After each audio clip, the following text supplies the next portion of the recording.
Invoco al sacro numen reverente de Apolo y musas del celeste coro para hacer el encomio con decoro a Carbonier ilustre, lo inminente. De tu pincel divino el alma siente. La vista encanto, pues clarín sonoro es ella.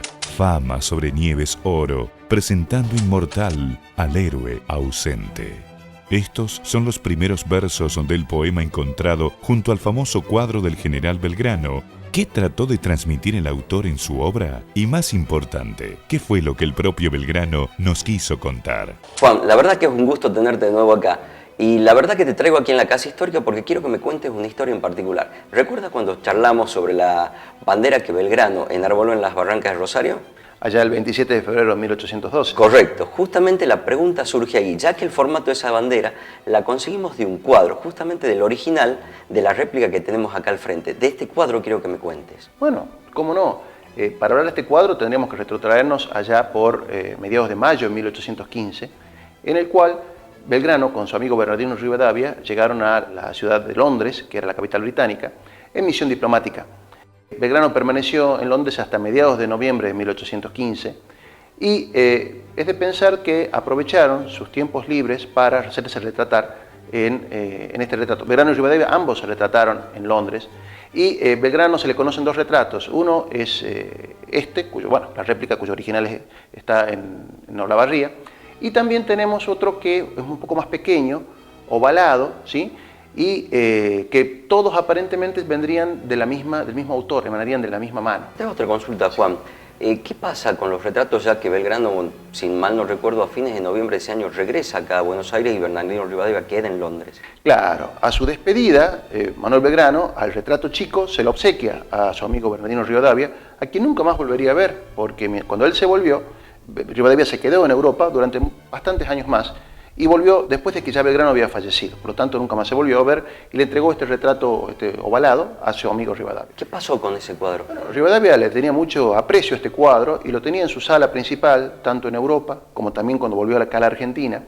Y cuentan que cuando él ejercía la presidencia de la República, le llevaron a la hija de Manuel Belgrano, la tucumana Manuela Mónica, que era una criatura en aquel momento, a su despacho, y él quedó impresionado del parecido que tenía Manuela Mónica con Belgrano, comparándola con este retrato que tenía en su despacho precisamente, y que lo acompañó hasta el final de sus días en Cádiz, allá por septiembre de 1845. Bien, ahora me quedó claro qué pasó con el cuadro, pero con el cuadro grande, el original, ¿cómo llega a Buenos Aires? El cuadro grande, por llamarle de algún modo, es evidente que tiene que haber venido con Manuel Belgrano en la embarcación que lo trajo de regreso al Río de la Plata. Al volver, él se quedó unos días en Buenos Aires, y es muy probable que lo haya dejado en custodia de su familia, allá en su casa paterna, que queda en la avenida Belgrano, actual avenida Belgrano, prácticamente enfrente de la iglesia de Santo Domingo.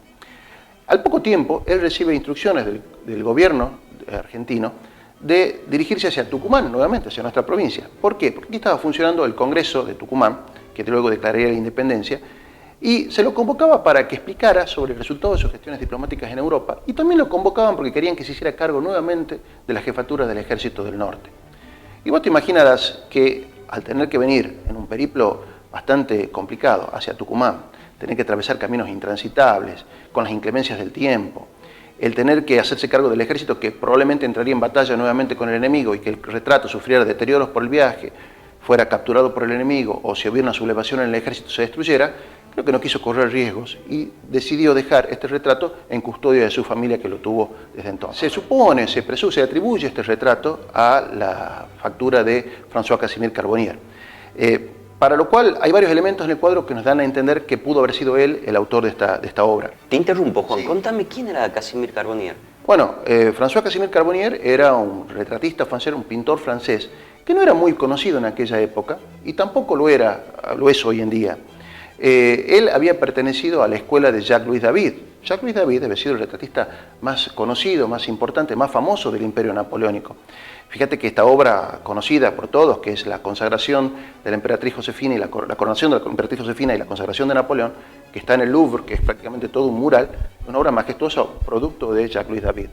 Y se dice que fue acompañado, fue auxiliado para confeccionar este cuadro por sus distintos discípulos. Y es probable que Carbonnier, como discípulo de David, haya intervenido en la confección de algunas de sus obras. O sea que se puede reflejar la misma técnica que tiene la consagración con este. Sí, utilizó muchas técnicas del retrato que había aprendido en la escuela de David. David fue el fundador del estilo imperio, en lo que es pintura, tuvo una escuela que le puso a Napoleón a disposición en todo el Louvre, que en ese momento era un palacio, toda una ala del Louvre se la dio para que funcionara su escuela de dibujo y de pintura. Tuvo más de 400 alumnos que después llevaron a Francia a la cúspide de la pintura durante la segunda mitad del siglo XIX. Fue precursor del romanticismo, del impresionismo. Así que Jacques-Louis David fue un pintor de los más renombrados de esa época, en cuya escuela enrolaba François Casimir Carbonnier. Entre los años 1815 y 1830, de acuerdo a estudios que hicieron los propios artistas franceses, se sabe que estuvo en Londres y que expuso en Londres y pintó en ese lapso. También es cierto que muchas de las pinturas de esa época atribuidas a Carbonnier no tenían firma, igual que esta. Algunas sí, pero la mayoría no. Hay muchas pinturas de François Casimir Carbonnier de esa época, muy similares a el cuadro que tenemos de Belgrano hoy, por lo cual también podemos decir que lleva el mismo estilo. Y también en la misma época, en 1815, estaban tanto Belgrano como Rivadavia como Carbonnier, coincidentemente en esa misma época en la capital londinense. Una de las pautas para entender que Casimir Carbonnier pudo haber pintado este cuadro es la coincidencia de tiempo y espacio entre Rivadavia, Belgrano y él.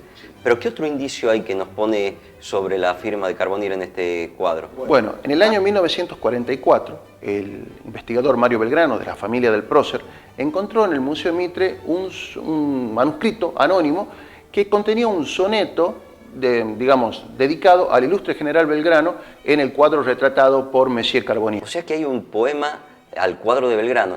El reposo y la gracia pinta activo, son las facciones de Belgrano mismo, de aquel finado en la memoria vivo. Se mira allí la lid, al patriotismo, y del general parece su esplendor, que brilla por Carbonnier mucho mayor. Soneto al perfecto retrato del general Belgrano por Monsieur Carbonnier, anónimo. Vos fijate, ese poema alude a muchas circunstancias que vemos en este retrato. Por ejemplo, a la pose natural de Belgrano, alude a la belleza de sus facciones físicas, alude también a la lid, es decir, al enfrentamiento bélico que vemos aquí en el fondo. Y también ese cuadro es una especie de honra fúnebre hacia ese soneto es una honra fúnebre a Belgrano, porque hubiera sido redactado a raíz de su fallecimiento o al poco tiempo en homenaje a él. Habla también de la belleza física, como se prefieren recordarlo a Belgrano en este rostro, y no en sus últimos años, donde realmente su cuerpo estaba prácticamente desfigurado e hinchado por la enfermedad. Ahora te interrumpo, Juan, y te hago una última consulta. Hablando sobre el cuervo propiamente dicho, ¿cómo realmente sabemos que la batalla que tiene retratada atrás representa la batalla de Salta?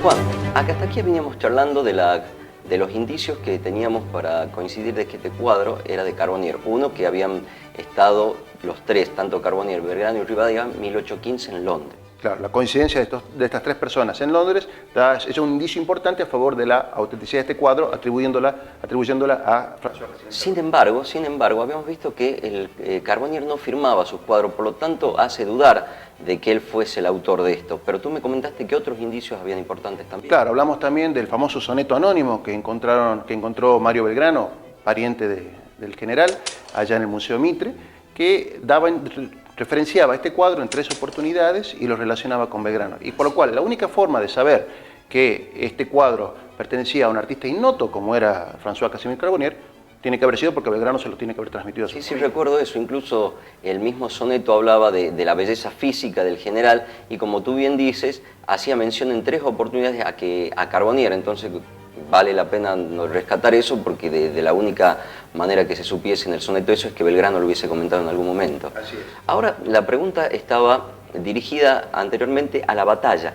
¿Cómo sabemos que esa batalla es la batalla de Salta, Juan? Muy bien, en primer lugar, correspondería decir que en el siglo XVIII y en el siglo XIX los generales estilaban retratarse con sus batallas más famosas, ¿sí? Y en este caso podemos decir que la batalla de Salta fue la victoria más importante que tuvo Belgrano en toda su carrera militar. Bueno, vos fijate que la batalla de Tucumán, a pesar de haber sido importante, hasta 24 horas después de la batalla, Belgrano no sabía ciencia cierta si había ganado o había perdido la batalla. Y también ten en cuenta lo siguiente, Pío Tristán nunca reconoció haber perdido la batalla de Tucumán.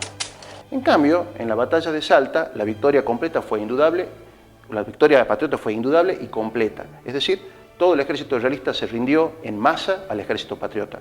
Se entregaron armas, banderas, y el general Belgrano tuvo ahí, la verdad, su momento de mayor gloria, y se le abrieron todas las puertas para que iniciara su nueva campaña hacia el Alto Perú. ¿Qué otros indicios tenés que des la batalla de Salta, Juan? Bueno, en primer lugar, vos acordate también que en Europa, en los generales, en las batallas más importantes, por ejemplo, vos tenés en el Palacio de Versalles la sala de las grandes batallas, donde tenés los generales más importantes de Francia, que se retrataron en sus momentos victoriosos en las batallas más significativas para que la posteridad los recuerde. Belgrano en este caso no fue la excepción. Y vos fíjate que, por ejemplo, Wellington se retrataba siempre en sus batallas más importantes, por ejemplo, Waterloo. El mismo almirante Nelson, hay cuadros del almirante Nelson en la batalla de Trafalgar, donde el agonizante recibe, dichoso, de sus ayudantes la noticia de que había batido toda la escuadra franco-española, por ejemplo. Y en este caso también, como te decía, juega a favor de eso la batalla más importante, que es la de Salta. Además, si te fijas, ves que tenés banderas. En Tucumán se luchó sin bandera. Entonces, en las piedras se luchó sin bandera, por lo tanto no pueden ser las batallas de Tucumán ni el combate de las piedras. Tampoco puede ser la campaña del Paraguay. Con lo cual nos deja únicamente tres posibilidades. O que se tratara de la batalla de Salta, la victoria más importante, o que fueran las batallas de Vilcapugio y Ayohuma en el Alto Perú, donde sí se combatió con bandera. Pero Vilcapugio y Ayohuma fueron derrotas muy duras para Belgrano, muy amargas. Las recordaba siempre con mucha bronca en su interior y culpó de esta derrota a sus oficiales, que él decía que por su cobardía, algunos de ellos, hicieron que se les desvaneciera la victoria entre los dedos prácticamente. En el año 17, cuando yo era teniente coronel y que de consiguiente podía aproximármele más, recordando la batalla desgraciada de Ayohuma, el general Belgrano dijo estas terminantes palabras: perdí esa batalla por 5 jefes cobardes que no correspondieron al concepto que yo tenía de ellos. No los nombró, pero sé positivamente a quienes aludía. Sin embargo, ellos habían merecido antes sus distinciones y su plena confianza. General José María Paz, Memorias Póstumas. Entonces, es difícil pensar de que se tratara de alguna derrota. Nadie se hacía retratar en sus derrotas. Y vos fíjate otro elemento para tener en cuenta de que pudo haber sido, que se atribuye esto a la batalla de Salta, porque en las banderas que podés apreciar tenés la mitad superior blanca, la mitad inferior celeste. Sí, tal cual es la que hizo en Rosario. Claro, y no se observa que ninguna de ellas tuviera el escudo de la Asamblea del año 13 encima, que era un emblema que se empezó a popularizar ya entrado el año 1813, que es cuando tuvieron lugar, tanto en octubre como en noviembre, las batallas de Vilcapugio y Ayohuma. También la geografía que puede apreciarse del entorno no representaría tanto el altiplano, porque no se ven montañas, ¿sí? Y el último elemento por el cual podemos atribuir esta batalla a la de Salta es, si te fijas acá vos, tranquilamente vas a ver una palmera, una especie de palmera. En el altiplano no hay palmeras. Y esta palmera, que si bien es cierto, fíjate vos, se pareciera a una palmera africana, ¿sí? Muchos autores estiman de que lo que en realidad Belgrano quiso transmitirle al pintor, que se trataba de un árbol que se denomina caranday. Es muy conocido en el Chaco y sobre todo en el noroeste argentino, con lo cual descartaría la hipótesis de que esta batalla fuera del Alto Perú. El caranday es un árbol de 20 metros de alto, que tiene hojas como si fueran palmeras en el abanico de 8, con lo cual coincide con esto, y que Belgrano las pudo haber visto en sus campañas al norte, y por eso fue que se la representó aquí. La verdad que son muchas las coincidencias como para suponer que es la batalla. Fíjate que esta palmera, más se parece a una palmera africana, con lo cual da mayor énfasis a que el autor de este retrato tiene que haber sido un europeo que conocía las palmeras africanas, pero que no conocía la carandaya americana, por lo tanto, lo que más se le pareció fue lo que dibujó acá. Muy interesante todo lo que me estás contando. Sin embargo, quiero hacerte una pregunta puntual, ya que me estás contando detalles de la pintura, sí, y que siempre tuve una duda. ¿Por qué Belgrano se retrató en civil de levita y no con su traje militar oficial?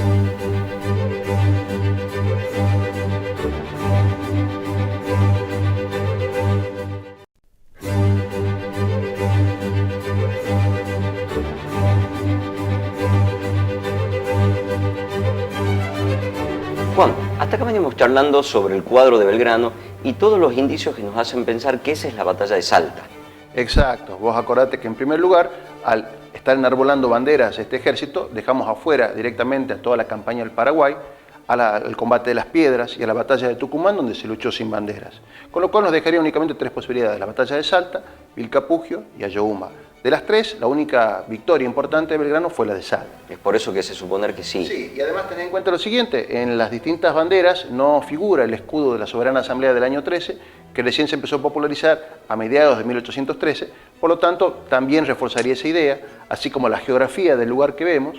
Y por último también tenemos el árbol este, que parece una palmera, que muchos piensan que es el árbol caranday, ¿sí? Que es como una especie de hojas en abanico, muy similar a una palmera. Perfecto, entonces nos haría pensar que sí efectivamente es la batalla. Ahora te hago otra consulta, Juan.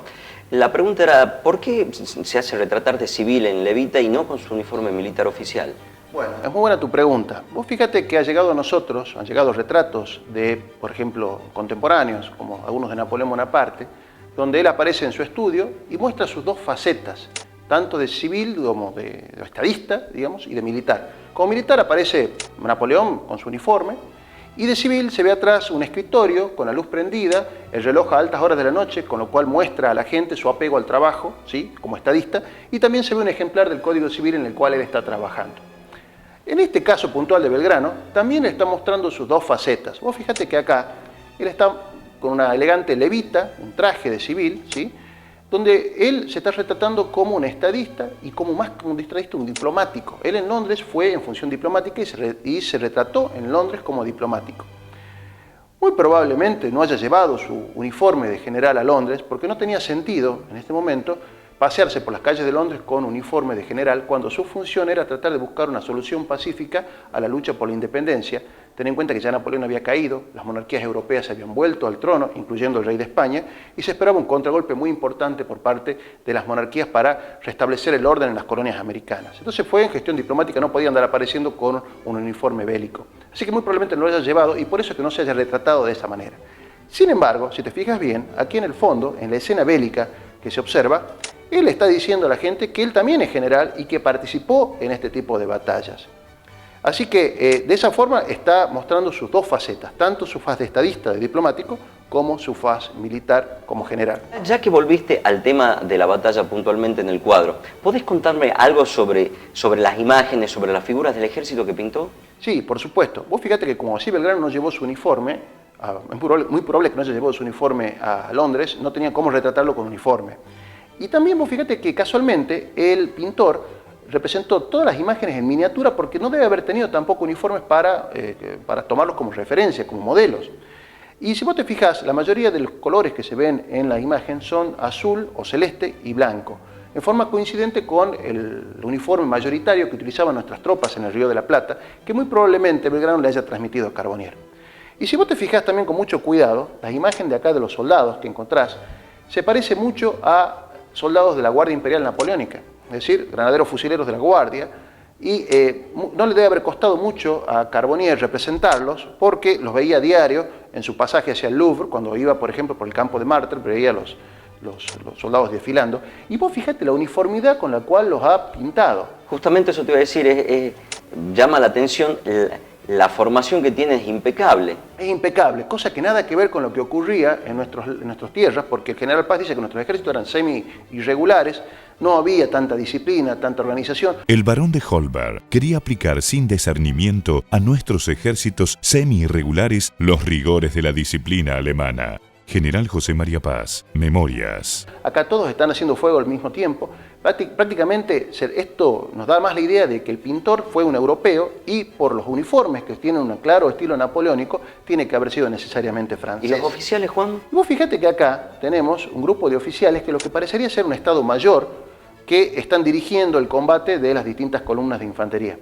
Y vos fíjate que tanto el atuendo, el uniforme, como los sombreros, y sobre todo este que está acá, este sombrero que ves acá, que es un casco que se asemeja a un dragón imperial de la guardia, todos estos son uniformes netamente napoleónicos, por lo cual es muy probable que el pintor que haya retratado esto también haya sido un francés. Y sin embargo, si nos seguimos viendo por aquí, tenés en cuenta este cañón, el calibre que tiene y la cureña, son demasiado grandes para lo que se utilizaban acá en el Río de la Plata y sobre todo en el Ejército del Norte. Y más lo que se luchó en la batalla de Tucumán y Salta. Claro, acá los tucumanos tenemos, acá al lado, en la Plaza de los Congresales, réplicas de los cañones que se utilizaron en la batalla de Tucumán en función de instrucciones que dio el Museo de Armas de la Nación. Evidentemente el calibre de esos cañones es un poco menor que este que está acá porque había que transportarlo a lomo de mulas, tenían que entrar en los escarpados caminos del Alto Perú, en las quebradas, con lo cual el tipo de cañones prácticamente poco probable que se lo use. Utilizar. Los artilleros también tienen uniformes manifiestamente napoleónicos. Y si te fijas acá también, tenemos 3 columnas de infantería, 3 líneas de infantería, en la cual la primera ya ha entrado en combate, evidentemente, y tenés las primeras bajas que se van produciendo. La segunda está por entrar en acción, y la tercera está esperando como reserva para entrar en combate en algún momento y lleva la bandera identificando esta unidad. Ya que hablas de banderas, Juan, Sí. contame los detalles de las banderas. Bueno, como se puede ver acá también, tenés 3 banderas que se pueden apreciar en este cuadro. La primera la tienen la caballería, Estado Mayor, y tiene el famoso formato que hablamos ya, 2 franjas horizontales, blanca la superior, celeste la inferior. También la misma se observa acá en esta columna de infantería que está atrás en la reserva. Y en la primera que ya ha entrado en combate, en el cuadro original, igual que acá, no se puede apreciar bien, pero algunos sostienen que esta bandera era blanca, la primera franja, celeste la inferior, y en el medio tenía la cruz de Borgoña, o la famosa cruz de la sencilla de las banderas, de las banderas españolas. Y se hizo popular a fines de 1812, ¿sí? Y hay testigos que dicen haber visto en las campañas patrias este tipo de banderas que utilizaba sobre todo el regimiento de patricios. La verdad que interesantísimo lo que me estás contando, Juan, pero quiero que volvamos nuevamente a la génesis del cuadro. Tú me habíamos comentado que cuando Belgrano regresó al Río de la Plata lo había dejado el cuadro en la casa de sus padres ya que él emprendía campaña al norte. A partir de ahí, ¿cómo siguió? Bueno, en el año 1834, la hermana favorita de Belgrano, Juana Belgrano de Chas, se hizo retratar. Y fíjate que en la parte de atrás se observa este retrato de Belgrano, con lo cual queda probado de que hasta ese año el retrato estaba en manos de la familia de Belgrano, ¿sí? Y lo importante en este retrato de Juana Belgrano de Chas, es que, igual que acá, que en esta réplica, fíjate que el brazo izquierdo del general Belgrano aparece posado sobre su muslo derecho. Y eso es un detalle fundamental, porque a lo largo del siglo XIX se hicieron muchas reproducciones de este cuadro. Algunas de ellas fueron muy bien hechas por Prilidiano Pueyrredón. Y dio a entender a algunos de sus poseedores que poseían realmente la verdadera pintura de Belgrano. Sin embargo, casualmente, las reproducciones de Pueyrredón tenían la particularidad de que el brazo izquierdo de Belgrano estaba apoyado en su muslo izquierdo, ¿sí? Entonces, con el retrato que tenemos de Juana Belgrano de Chas, donde nos muestra en esta misma distribución, nos da a entender de que el verdadero cuadro original siempre estuvo en poder de la familia Belgrano y no en los otros distintos poseedores que alegaban tener el retrato originario del general. ¿Y cómo llegan nuestros días, Juan? Bueno, la familia Chas, en la cual tenía posición este cuadro, estuvo mucho tiempo viviendo en la ciudad de Olavarría, ¿sí? Y allí es de creer que la familia de Belgrano llevó este retrato para poderlo apreciar en sus momentos de descanso. En el año 1978, la familia de Belgrano resolvió vender este cuadro al Banco de Olavarría Sociedad Anónima.